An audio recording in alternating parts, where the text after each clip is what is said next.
we're getting really close to the Jubilee. Tell me what people can expect in this year's Pendleton Jubilee. This year is the 48th annual Pendleton Spring Jubilee. So we really like the adage of if it ain't broke, don't fix it. So standard wise, we have over 70 artists again.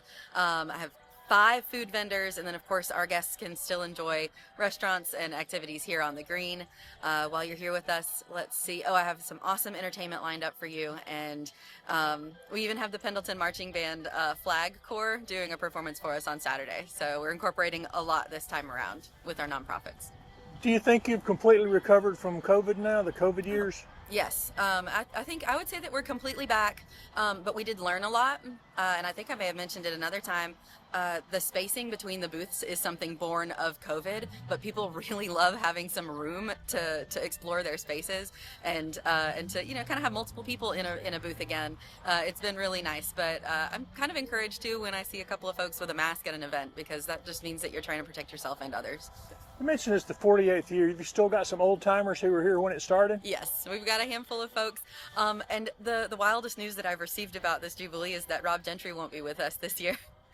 He was with us for decades. And the reason why is because he's in a Hallmark movie. So he's very busy. Is there anything else new coming this year?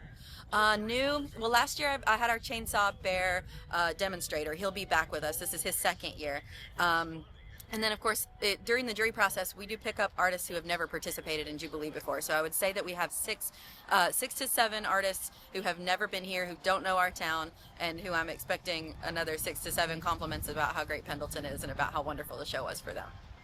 Yeah, and that's a good point. I think not only was it an attempt to highlight the art in the area, but to highlight the town. And how are the local folks, the business owners here responding to the Jubilee every year?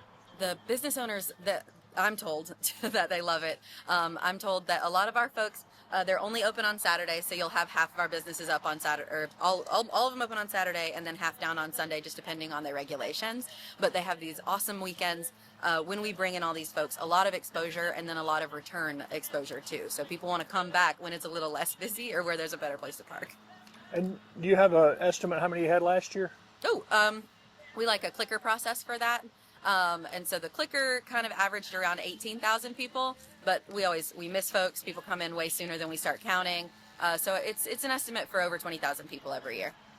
And Lake Hartwell Country, y'all work with Pendleton, the town, and the artists on this, right? Y'all help pull all this together. Oh yeah, we're a great team. The folks over at the town of Pendleton are always super receptive.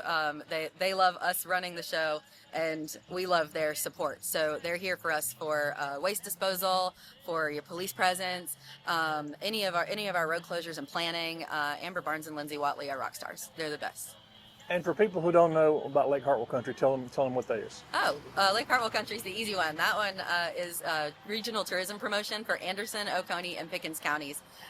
We just tell people why it's so important for you to travel from wherever you're from to come and be here and experience the upcountry with us. Tell me what the dates are and the times for this year's Jubilee. The dates and times this time around are April 5th and April 6th. So your Saturday is going to run from 10 a.m. to 6 p.m. and Sunday from noon to 5. And how long have you been involved in the Jubilee? Well, I started coming to the Jubilee as a small child. I grew up nearby, and so it was probably part of what inspired me to become an artist and know that you could make a living as an artist. So I don't know that I've been the full 48 years, but since I am 55, I might have. And getting to be part of the Jubilee is a lot of fun. I'm fortunate enough to travel around the country and do other shows, and this is such a well-organized, wonderful place to have an art show. And tell me about your art. I make canvas collages. They're layers and layers of painted canvas, and they're bright, happy pieces of art. A lot of animals, because the texture I use really gets brought out by animals. And how important are festivals like this for you as an artist? They're essential. So for me, my income gets broken up by whether I sell at a show. I do a lot of commissions. We have a lot of people that come to our studio in Walhalla, and but festivals are really how we get the word out. It's how people find us online.